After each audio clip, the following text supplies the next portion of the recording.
Thank you for joining us for this look at the best original reporting from KPBS News this week. I'm Maya Trabulsi. And coming up, dealing with survivor's guilt, local combat veterans cope with resurfaced memories of war, especially now as we see the news out of Ukraine. Guaranteed income for San Diegans. See who is benefiting from a brand new program to help local families. And a changing community in North County. Oceanside, long viewed as an affordable coastal city, is now feeling the pressure of the rising cost of living. We start with more Ukrainians being allowed into the U.S. The decision is raising questions about inequities in our asylum system. KPBS border reporter Gustavo Solis talked with one refugee who says people from other countries should get the same opportunity. She did everything for me. She saved my life, I think.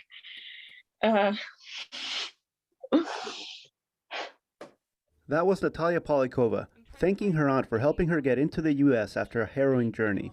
Polyakova fled Ukraine on the 5th day of the Russian invasion.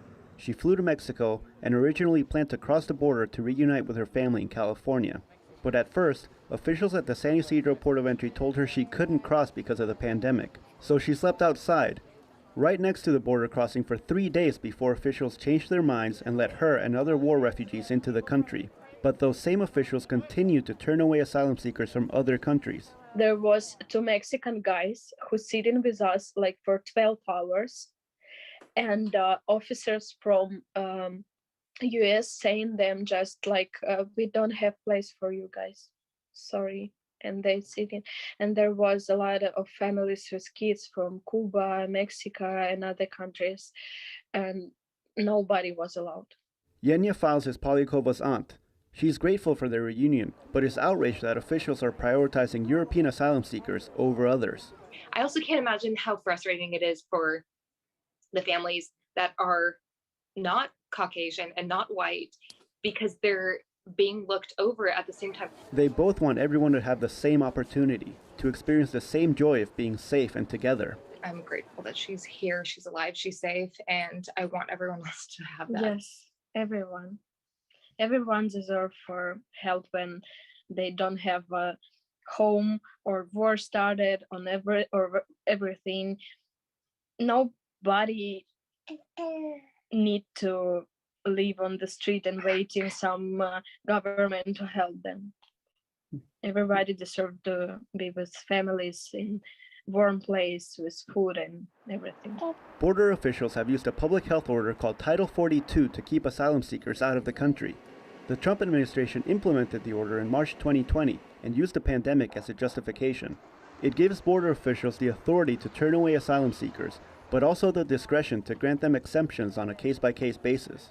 Blaine Bookey is an immigration lawyer. She says Mexican, Haitian, and Central American asylum seekers are getting much different treatment from border officials. You couldn't have a starker contrast in terms of their treatment. Consider that hundreds of Central American and Mexican asylum seekers spent nearly 2 years in a makeshift migrant camp just south of another border crossing, waiting for the same opportunity as Polyakova.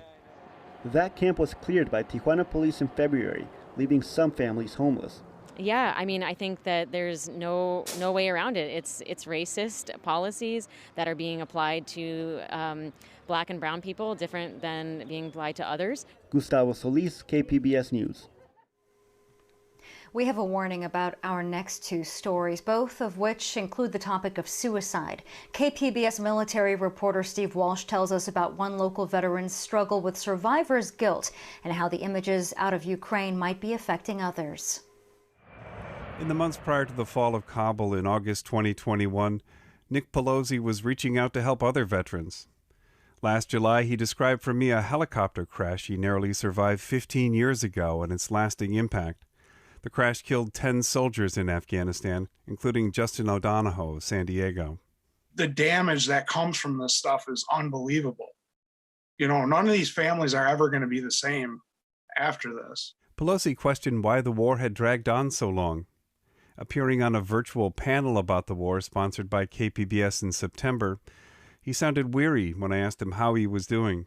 It's been pretty tough to watch what's going on over there. Having so many friends that died, and I was wounded and tons of friends were wounded. you kind of question what it was all about. In February, months after most of us turned away from the daily images coming out of Afghanistan, Pelosi killed himself. After the war ended, his brother Anthony says Pelosi fixated on the idea that his friend's sacrifice was meaningless. He just immersed himself into news articles, YouTube, news stations on TV. It was pretty rough. The easiest way I could describe it was he was a drug addict. That news front was his drug. Anthony says Nick was getting counseling at the local VA and working with veterans groups near his home in upstate New York. Occasionally, he would open up to his brother, but he didn't see this coming. Sonia Norman is with the San Diego VA and the VA National Center for PTSD. Even if it's just, I didn't deserve to survive. Who am I when these other people had families, were doing these other things? She never met Pelosi, but she says survivor's guilt is strongly linked to PTSD. It can come up years later as a person's view of what happened changes. And the guilt gets in the way of treatment. With this, I don't deserve to feel better and I don't deserve good things and kind of that self-destructive piece. And you can see how it can be this, be involved in this downward slide towards suicide. Dwayne France is a combat vet who is also a therapist who counsels veterans. Some of his patients were distressed last summer. But images coming out of Ukraine can also trigger past trauma. You can't tell when that distress may lead down the path to suicide. Dozens of things have to go wrong in someone's life for them to get to the place where they're in a suicidal crisis, but maybe only one thing needs to go right. One thing can be different. So there are a number of protective factors that may keep service members and veterans from getting into a suicidal crisis. Keeping connected, seeking counseling. Overall, the number of veteran suicides are slowly declining. Still, veterans make up about 7% of the U.S. adult population, but account for 20% of all suicides. It wasn't a factor in Pelosi's death, but a majority of veteran suicides involve firearms. So asking a friend to hold a firearm, or at least keeping their guns under lock. The VA and other organizations will provide free trigger locks. It can be just enough time for a veteran to reconsider. You want to be able to be with them, to be there with them when they need you the most. Ross Burkhoff is a retired captain. He served 2 tours in Afghanistan with the 10th Mountain Division. Pelosi is the 4th suicide among those he served with. Burkhoff always feels like he needs to do more to keep in contact. The Facebook, I'm here for you, buddy, kind of message, or copy and paste this if you're, looking out for a veteran. That's fine. I'm sure it's well intended, but I don't know, the answer here. How do we stop this from happening again? He answers his own question. You just need to keep reaching out. Steve Walsh, KPBS News. San Diego is close to getting more help for local healthcare workers who have dealt with so much during the pandemic. Matt Hoffman tells us about a recently passed bill that will support their mental health. Healthcare workers have been through a lot over the last 2 years of the pandemic. The Dr. Lorna Breen Healthcare Provider Protection Act has passed both the House and the Senate. The measure aims to provide millions of dollars in funding to create or beef up existing mental health programs. It's a problem. It's an issue. The rest of the country is aware of it now. Paul Kelly is a Sharp San Diego nurse who also acts as a union representative for hundreds of healthcare workers. He says staff have always been under pressure, but the pandemic made it worse. And the signs that I see are a lot of nurses are leaving. A lot of nurses are complaining of burnout. Staffing shortages means nurses have had to put in overtime. Kelly was picking up extra shifts himself, but noticed that it took a toll. It's like it creeps up on you. Like, I'm doing fine. I can handle this. I don't know anybody's complaining. And then you just start getting angry about things that you never got angry about before. The Healthcare Provider Protection Act was named after New York City Dr. Lorna Breen. She was working almost nonstop during COVID surges and became overwhelmed. And Dr. Breen's family has reported publicly that they think that her fear of reporting that she had a mental health concern to the Board of Medicine prevented her from getting the treatment she needed. and led to her death by suicide. UC San Diego nurse scientist Judy Davidson has been studying suicides among healthcare workers for the last 5 years. She says there's a stigma around mental health that has to be removed. Davidson also says that the reporting process must be kept private. She says in 2016, UCSD expanded a confidential suicide prevention program to all their healthcare workers. And lo and behold, it worked. After we launched that education, we got a group of employees that reported that they thought they were at risk, and we were able to move them into treatment before they had to lose their job or license. Programs like that are exactly what this legislation targets. You don't want people leaving healthcare because it stressed them out and they had nowhere to go. So the more opportunity we have for mental health care is always better. Davidson says her research shows nurses are at a higher risk of suicide compared to the general population, and the most common reason is due to the fear of losing their job or medical license. Matt Hoffman, KPBS News. Now, here are some of the most read stories this week at kpbs.org. Local law enforcement is criticized after a woman is shot and killed while being served eviction papers. The San Diego City Council is making moves that might allow the city to charge homeowners for trash service. And how much office space do city workers really need? The city reevaluates in light of the troubled Ash Street deal. The pandemic changed a lot of views on the benefits of remote work. I talked with people at a local staffing agency to see how lessons learned from the pandemic are being applied at their office and in the workforce at large. It's all in the name, manpower. And their administrative office in Bankers Hill is seeing more people power than it has in the last 2 pandemic years. Until recently, a majority of the staff has worked on a hybrid or remote work model. Executive Officer Phil Blair says the company is starting to figure out how that can be applied post-pandemic. The pandemic is a terrible thing to waste. There's some good things that have come out of that. We can work remote 2 or 3 days a week, that we can have flexible schedules. It's not 8 to 5. Author of Job 1 and a bi-weekly column for the San Diego Union Tribune, Blair writes about workforce trends and corporate culture. He says since we're in a candidate's market, it would behoove a company to strike a reasonable balance for its employees. I think any company that says every employee has to be in here 8 to 5, Monday to Friday, is going to have a very difficult time keeping their employees and attracting new ones, because we've seen the other side of the fence. For manpower staffing, Blair says he doesn't want to offer a cookie-cutter approach, instead choosing to be flexible to individual needs as well as the needs of the company. For their culture, that does include some face-to-face time. Now, in our case, what we're thinking is Wednesdays. That on Wednesdays, we ask everyone to be in the office. So accounting can talk to marketing, marketing can talk to payroll, and food is a great attraction. Just past a set of swinging restaurant-style doors, the office kitchen is furnished with the comforts of home, like armchairs, free snacks, and a cozy fireplace. Even though people work remote, Fridays, they come in for the food. Office manager Colette Morell chose colorful details to make it feel homey for those who do come in. We have desserts all the time. I love to make desserts. Do you get to work from home too? No, I don't. Do you wish that you did? Sometimes. Morell also manages the building, which means her job requires her to be on site. I was here every day during COVID.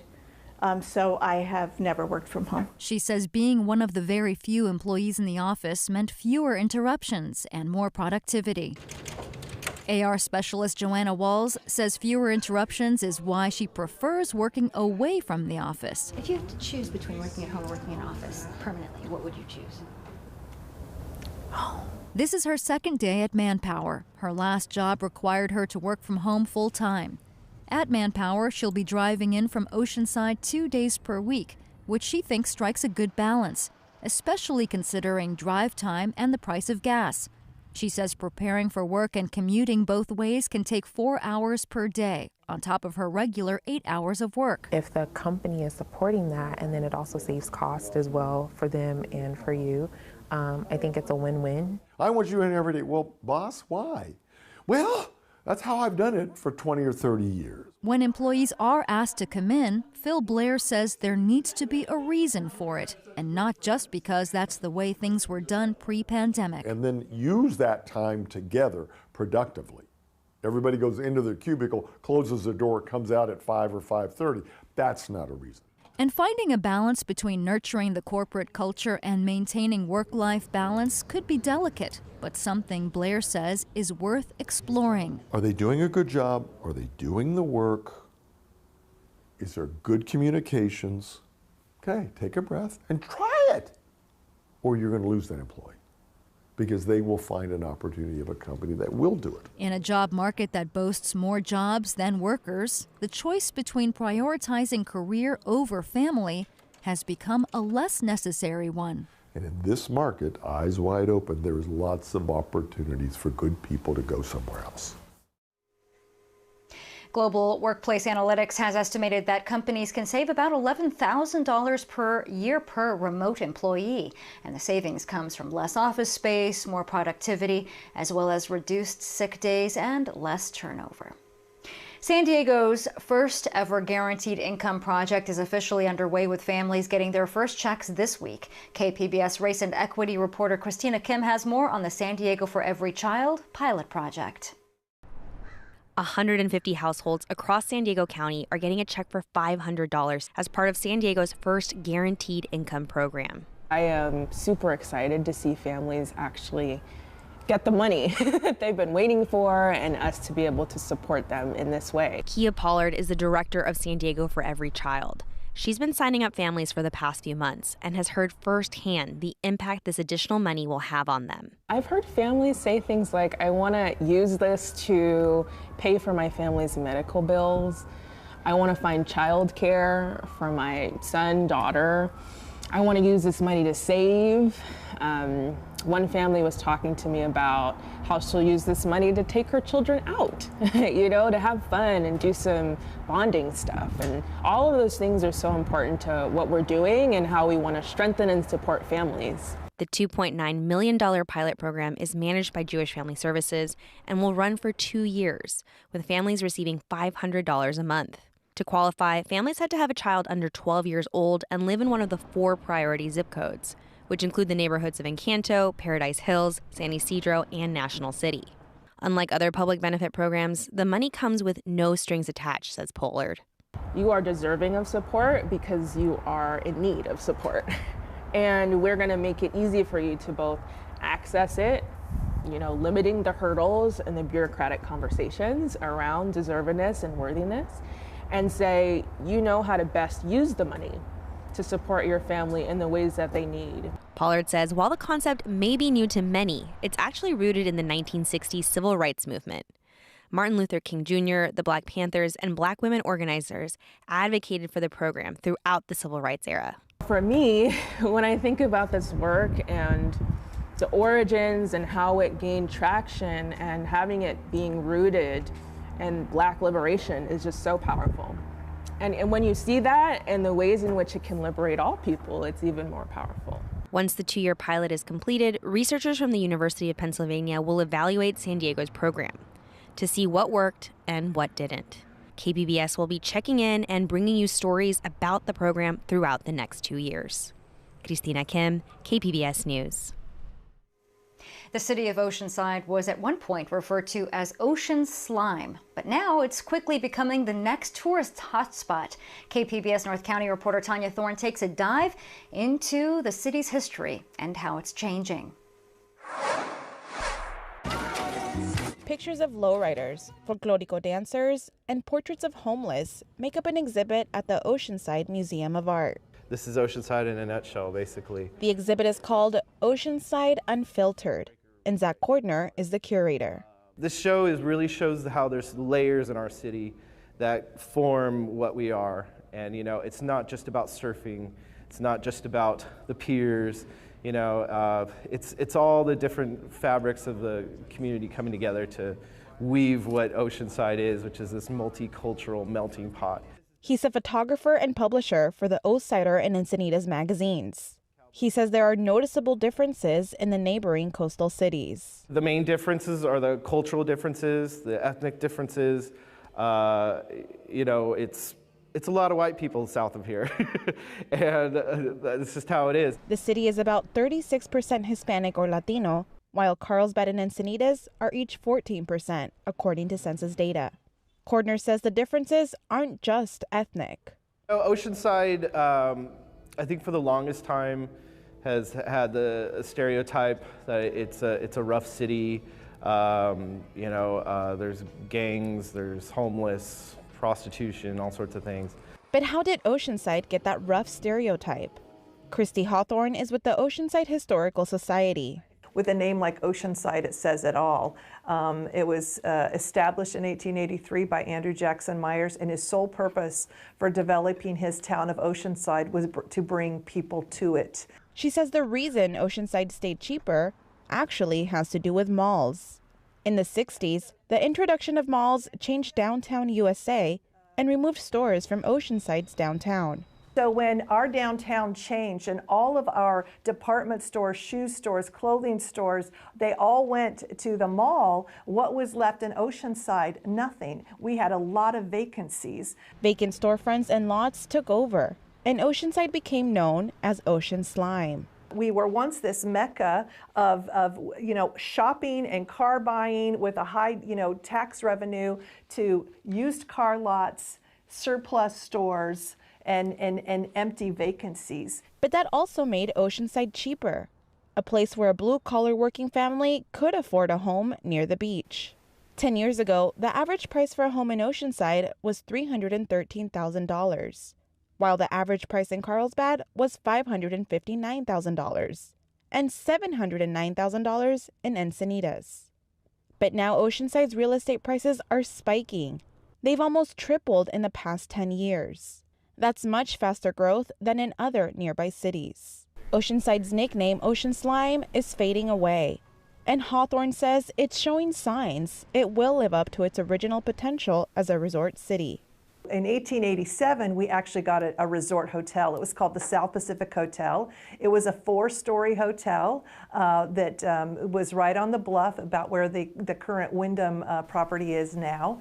And it was built solely to attract new land buyers, visitors, and vacationers. I think within the last 10 years, things have really changed a lot for in the community. Zach Cordner with the Outsider and Encinitas magazines will continue to document those changes, though he says the changes could hurt some communities. There'll be pockets like that, I think, that can weather the storm, but I think overall, all the different neighborhoods of Oceanside, prices are going to go up and locals are going to get squeezed out. It's a fact, and it's sad. Tanya Thorne, KPBS News. And finally on the show, we take a trip to Scripps Ranch, where the Lake Miramar Reservoir has plenty of new fish. MG Perez tagged along with some elementary school kids on a special assignment to help the environment. Oh my God! The excitement is overwhelming. Maybe one of you carry the pencils and the paper, and the other person carry the fish. That's a good idea. These second-grade students from High-Tech Elementary Mesa are spending their final moments with the young rainbow trout they have studied and helped raise. Stephanie Lance is the science teacher who led the learning about a trout's life cycle. It's tangible. It's right in front of them. They get to watch them hatch from eggs into alvin and then into fry. So they get to watch the whole process. Alvin and fry are names given to these young trout at different stages of their first few weeks alive. Can we release them now? The fish outgrew the classroom aquarium back at school in Claremont and now live in the Lake Miramar Reservoir, where they were released this morning. Bye, trout. After each was given a special blessing. So everyone can say their fish wish. Ready? Go. I wish for it to be careful and not get eaten by predators. The Trout in the Classroom program is more than just fun. Students are connected to the Escondido Creek Conservancy, which is committed to conserving wildlife and habitats along the 26-mile Escondido Creek watershed. It starts at Lake Wolford and continues through the city of Escondido and on toward the ocean, spilling out into the San Elijo Lagoon. Unfortunately, there are no more rainbow trout along the watershed, as their habitat has been destroyed by humans. 7-year-old Liam and Leonardo worked together to raise their baby trout. We came up with 2 names, but then we found a way to kind of combine it to make one name. Joe and Godzilla, probably? And he became? Jozilla! Students have had custody of their young rainbow trout since January. And like in real life, being a parent isn't always easy. And there's a lesson in that, too. I asked for one with a lot of spots. So you named him? Spot. 8-year-old Cruz Martin said his fish wish for Spot and then let him go. I'm happy because he's out there, and I'm sad because I liked raising him. As they get older and they become more responsible for the world that is around them, they're aware enough to take the action to see trout make a return. As for Jozilla and his fellow fish, That's down. There you go. Right, there you go. Good job. I see it! I see Jozilla! tonight they are home and on their way to a new life in the lake. MG Perez, KPBS News. And we hope that you enjoyed this look at KPBS News this week. I'm Maya Trabulsi. Thanks for joining us.